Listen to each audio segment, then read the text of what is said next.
Welcome to the Deep Dive, where we take your sources and really try to unearth the most important insights. Today, we're plunging into, well, a truly fascinating, if pretty dark, piece of German folklore. It's an excerpt from the tale Der arme Junge im Grab, or The Poor Boy in the Grave.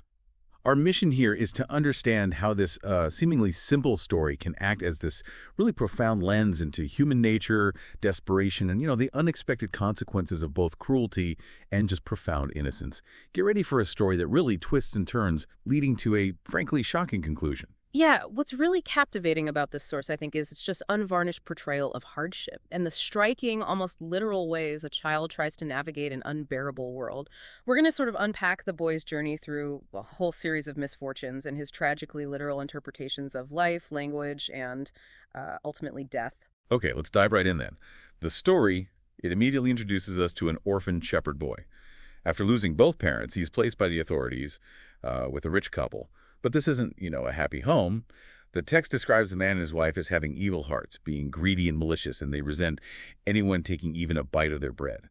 The boy receives little food, but many beatings. It's a pretty brutal setup, isn't it? It absolutely is. And that opening isn't just grim. It feels like a deliberate psychological blueprint. The story immediately establishes a world so devoid of safety, of logic, that the boy's only lessons come from pain. This isn't just neglect. It's like a forced lesson in distorted reality where violence is the primary language. What do you think that kind of environment does to a child's basic understanding of cause and effect? That's a really powerful point, yeah. It feels like every action, no matter how innocent, is just going to lead to punishment. There's no escape. And this harsh reality, it escalates quickly. So the boy's tasked with watching a hen and her chicks. Simple enough, right? Mm-hmm. But when the hen wanders off and a hawk just swoops in and carries her away, the boy screams. And the man, enraged by the loss of his hen, he beats the boy so severely that he's basically incapacitated for days. Right. And this sets a terrifying precedent. Any misfortune, even one completely beyond the boy's control, results in this brutal, incapacitating punishment. It's a complete lack of any proportional response. It leaves no room for learning or understanding anything, really, just fear and basic self-preservation. And the tragedy just deepens. Now, without the mother hen, the boy has to guard the chicks alone, which is, an even harder, almost impossible task. Yeah. So in this desperate attempt to keep them safe from hawks, he thinks it's clever to tie all the chicks together with a string. It's just heartbreaking what happens next. He falls asleep from, sheer exhaustion and hunger. A hawk comes, grabs one chick, and because they're all tied together, carries all of them away. The farmer sees this and unleashes another merciless beating, leaving the boy bedridden again for days.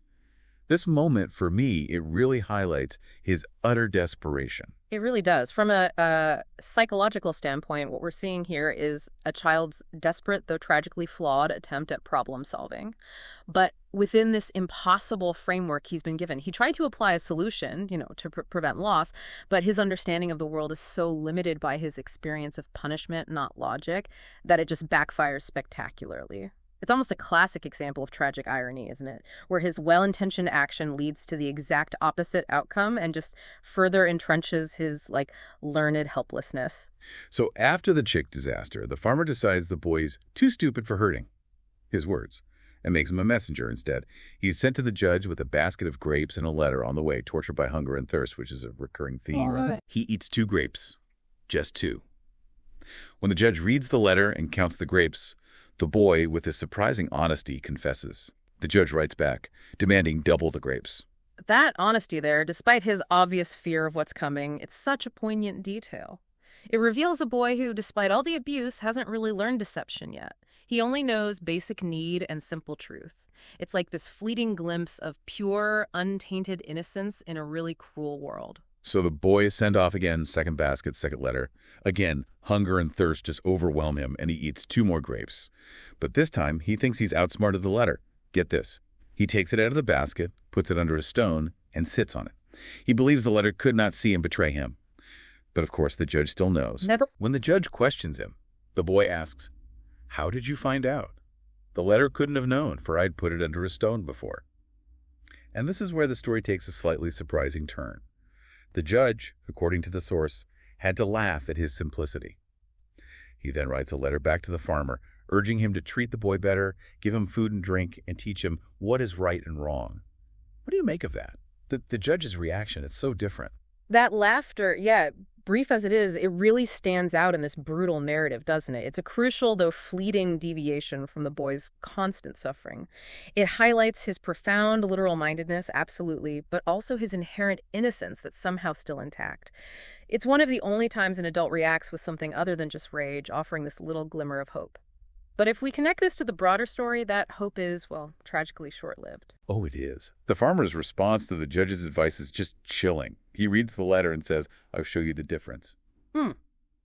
Implying that if the boy wants to eat, he must work, and if he does wrong, he'll be sufficiently taught, meaning beaten. The very next day, he gives the boy this grueling task. Cutting straw for the horses, says he has 5 hours, and threatens a severe beating if it's not done. Then the farmer just leaves for the fair, giving the boy only a small piece of bread. This is more than just a lack of empathy, isn't it? It's a chilling demonstration of how absolute power, completely devoid of any compassionate framework, can just blind someone. Blind them to the fundamental needs and, frankly, the cognitive processes of another person, especially a child. His definition of teaching right from wrong is purely punitive. It just escalates the boy's despair to, well, an unbearable level. So, in his frantic effort to finish the straw cutting, the boy gets hot, takes off his little jacket, throws it on the straw pile. And in his zeal, his rush, he accidentally cuts his own jacket along with the straw. Realizing this irreversible mistake, he cries out that he's done for, truly believing the farmer will beat him to death this time. So at this point, he decides he'd rather take his own life. And this is the critical breaking point. The boy has been pushed past his psychological limits. His fear of the farmer is just so absolute, so overwhelming, that self-destruction seems like the only possible escape. It's such a stark portrayal of the profound psychological toll of continuous, inescapable abuse, especially on a developing mind. And here's where the story takes that truly heartbreaking, a profoundly literal turn. It's quite something.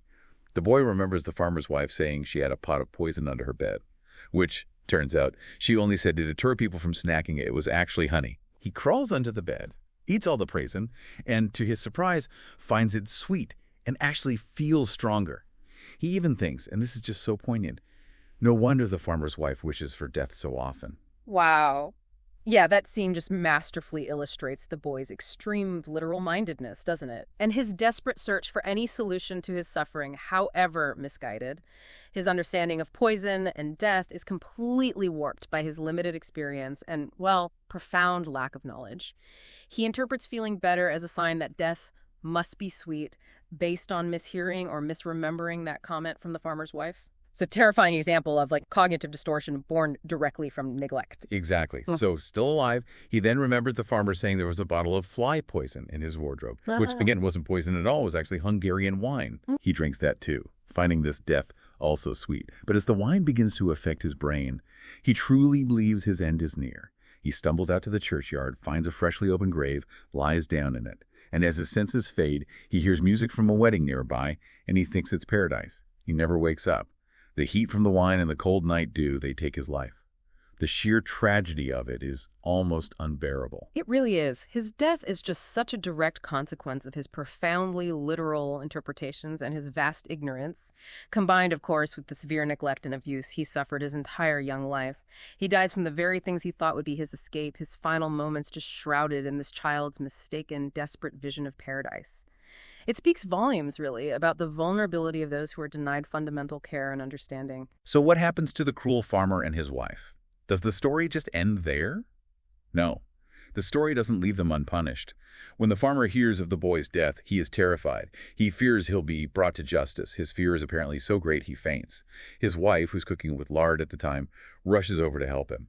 But the fire from the pan she was using spreads, engulfs the entire house, and within hours it's reduced to ashes. The text says the rest of their lives are spent in poverty and misery, plagued by guilt. And that provides a stark, almost karmic conclusion, a clear example of, poetic justice that you often find in folklore like this. The immediate and devastating consequences that befall the farmer and his wife, they serve as this powerful statement on accountability. It implies that justice, even if it's not delivered by the courts, can still find those who inflict such cruelty. It functions almost as a moral fable for society, really. Yeah. This deep dive into the poor boy in the grave has definitely been a journey. Through innocence, devastating cruelty, and the profound, often irreversible impact of neglect. It's just a raw, unfiltered look at human suffering and the desperate, sometimes tragically absurd ways a child tries to cope within a world that makes no sense to him. It really leaves you with a powerful question, doesn't it? What responsibility do we as a society have for the most vulnerable among us? And how can a fundamental lack of understanding of compassion lead to such devastating, self-fulfilling prophecies like this one? It makes you wonder about the far-reaching, almost unseen ripple effects of neglect and the true devastating cost of ignorance.